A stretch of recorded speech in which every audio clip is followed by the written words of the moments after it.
गुजरात विधानसभा चुनाव में अब ज्यादा वक्त नहीं बचा है। ऐसे में दोनों प्रमुख राजनीतिक दलों ने ओबीसी मतदाताओं को रिझाने के लिए कोशिशें तेज कर दी हैं। स्थानीय निकाय चुनाव में ओबीसी समाज को जनसंख्या के आधार पर उचित प्रतिनिधित्व देने के लिए गठित समर्पित आयोग के सामने बीजेपी और कांग्रेस ने गुरुवार को अपनी मांगे रखी। तो क्या है ये पूरा मामला जिस पर दो विरोधी दल आ गए हैं एक साथ? देखते हैं ये रिपोर्ट। गुजरात चुनाव ने राज्य का तापमान बढ़ा दिया है। इस बार गुजरात में कांग्रेस बीजेपी को बड़ी टक्कर देती नजर आ रही है, जिसने बीजेपी की चिंता बढ़ा दी है। तो वहीं ओबीसी वोट बैंक को साधने के लिए कांग्रेस और बीजेपी ने आयोग के सामने कुछ मांगे रखी हैं। 1 सितंबर को भारतीय जनता पार्टी और कांग्रेस के प्रतिनिधि मंडलों ने ओबीसी आयोग को ज्ञापन सौंपा है। इस ज्ञापन में सरकार ने अन्य पिछड़ा वर्ग के लिए आरक्षण से जुड़े फैसले करने के लिए स्थानीय निकायों में पिछड़ेपन की प्रकृति और निहितार्थ की जांच करने के लिए कहा गया है। बीजेपी ने स्थानीय निकाय चुनावों में ओबीसी समाज को ज्यादा से ज्यादा आरक्षण देने की वकालत की है, तो दूसरी तरफ विपक्षी पार्टी कांग्रेस ने आरक्षण को 27% तक करने की बात कही है। गुजरात पंचायत कानून के अनुसार ग्राम पंचायत चुनावों में ओबीसी समुदाय के लिए 10% सीट आरक्षित है।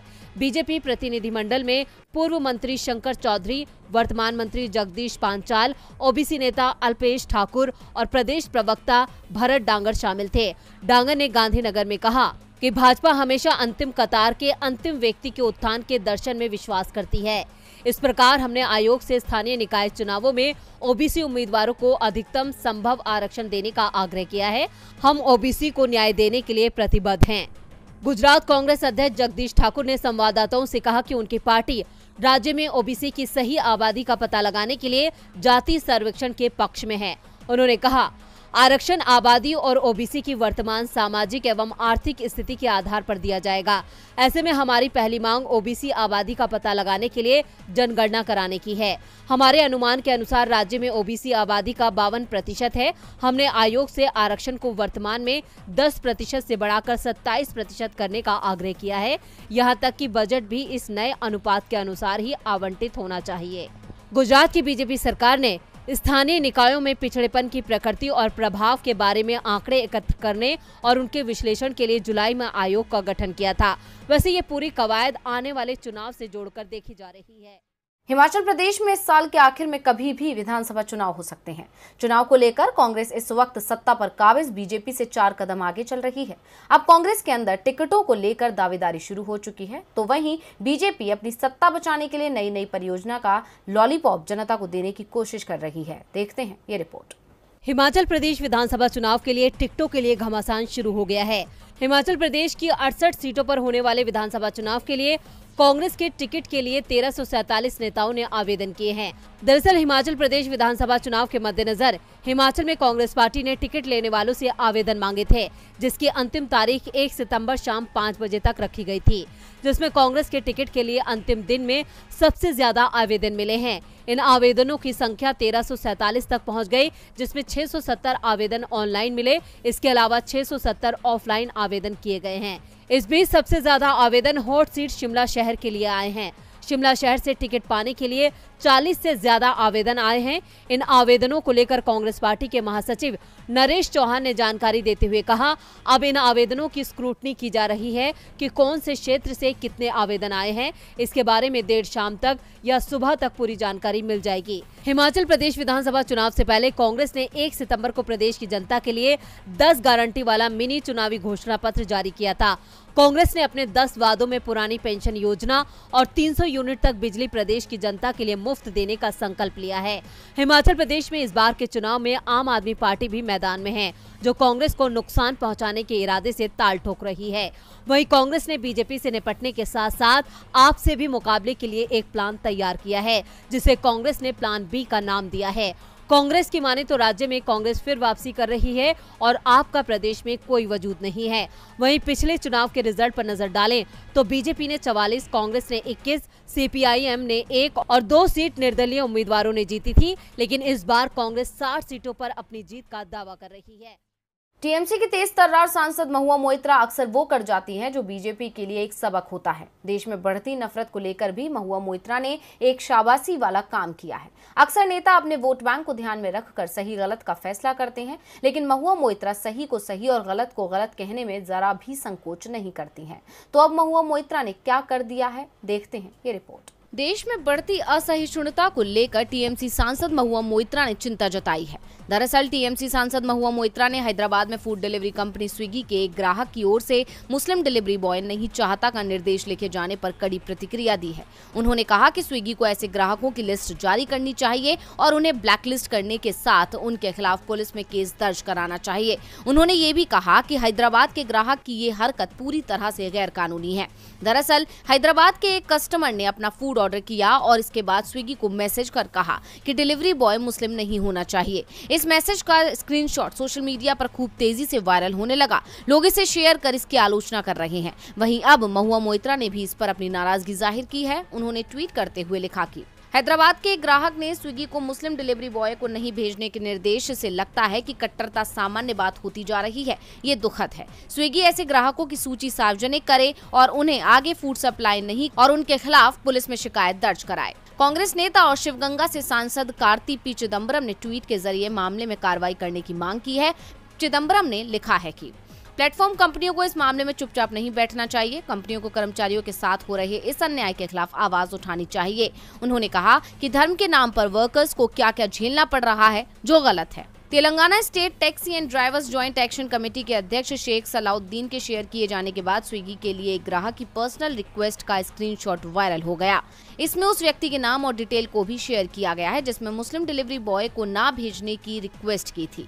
उन्होंने ट्वीट किया, हम डिलीवरी कर्मी यहाँ सभी को खाना पहुँचाने के लिए हैं, चाहे वो हिंदू, मुस्लिम, ईसाई, सिख हो। धर्म से जोड़कर ऑर्डर का ये पहला मामला नहीं है। इससे पहले भी इस तरह के मामले सोशल मीडिया के हेडलाइन बन चुके हैं। 2019 में जोमेटो ने ऑर्डर कैंसिल करने के खिलाफ ट्वीट करते हुए लिखा था कि खाने का कोई धर्म नहीं होता, खाना ही धर्म है।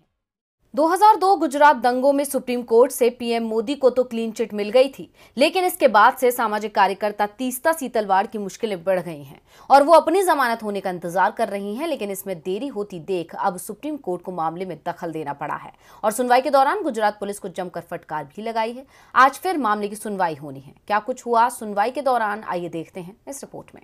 तीस्ता के खिलाफ सुप्रीम कोर्ट ने 24 जून को टिप्पणी की और 25 जून को अहमदाबाद क्राइम ब्रांच ने उन्हें मुंबई से गिरफ्तार कर लिया था, जिसके बाद तीस्ता की तरफ से सत्र अदालत में जमानत याचिका लगाई, लेकिन उसे खारिज कर दिया गया।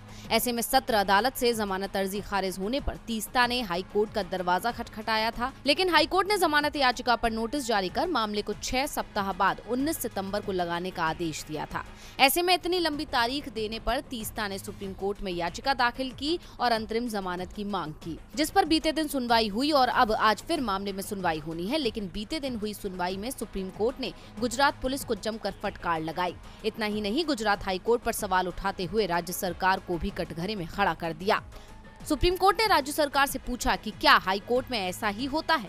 क्या जमानत के मामलों में 6 सप्ताह की लंबी तारीख लगाई जाती है? इतना ही नहीं, सुप्रीम कोर्ट से सवाल पूछा कि 2 महीने में क्या आपने चार्जशीट दाखिल कर दी है या आप अभी भी जांच ही कर रहे हैं? आपको अब तक क्या क्या मिला है? इसके साथ ही कोर्ट ने मामले को शुक्रवार यानी आज सुनवाई पर लगाने का आदेश देते हुए राज्य सरकार से कहा कि वो कोर्ट को बताएं कि क्या ऐसा कोई और उदाहरण है जिसमें कोई महिला इसी तरह के आरोपों में जेल में हो और उसकी जमानत अर्जी पर इतनी लंबी तारीख लगाई गई हो।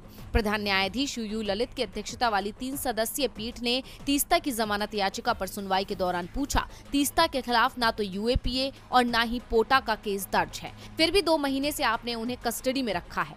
यानी सुप्रीम कोर्ट ने इस बात के संकेत दे दिए हैं कि अब तीस्ता को जमानत मिलने वाली है। साथ ही सुप्रीम कोर्ट की राज्य सरकार के खिलाफ इस सख्ती से ये भी अंदाजा लगाया जा सकता है कि गुजरात सरकार पर विपक्ष की तरफ से लगाए जा रहे आरोप कुछ हद तक सही हो सकते हैं, जिसमें विपक्ष का कहना है कि तीस्ता को जानबूझकर फंसाया जा रहा है। वहीं आज इस मामले में एक बार फिर सुनवाई होनी है। ऐसे में अब सभी की निगाहें कोर्ट के फैसले पर टिकी हैं।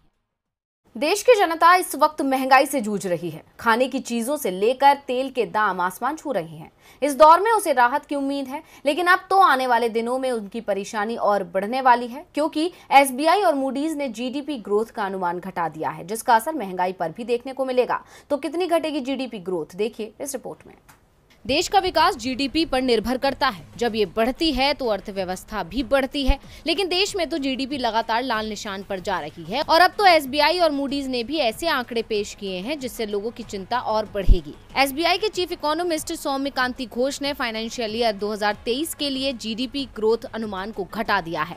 पूरे साल के लिए इसे 7.5% से घटाकर 6.8% कर दिया है। घोष ने कहा कि जीडीपी भले ही डबल डिजिट में रही है, लेकिन फिर भी ये बाजार की उम्मीदों से कम है। इसका सबसे बड़ा कारण मैन्युफैक्चरिंग सेक्टर ग्रोथ रही, जिसमें पहली तिमाही में 4.8% की मामूली बढ़ोतरी देखने को मिली।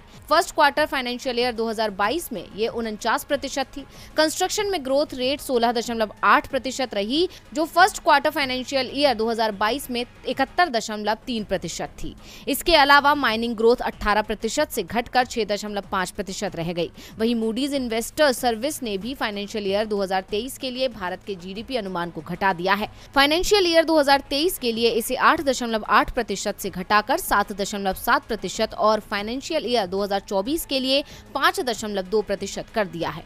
मूडीज ने इसका कारण बढ़ती ब्याज दर और ग्लोबल ग्रोथ का धीमा होना बताया है। नेशनल स्टैटिस्टिकल ऑफिस ने 2022-23 की अप्रैल-जून तिमाही के जीडीपी आंकड़े जारी किए थे, जिसके बाद एसबीआई और मूडीज ने अपना ग्रोथ अनुमान कम किया है।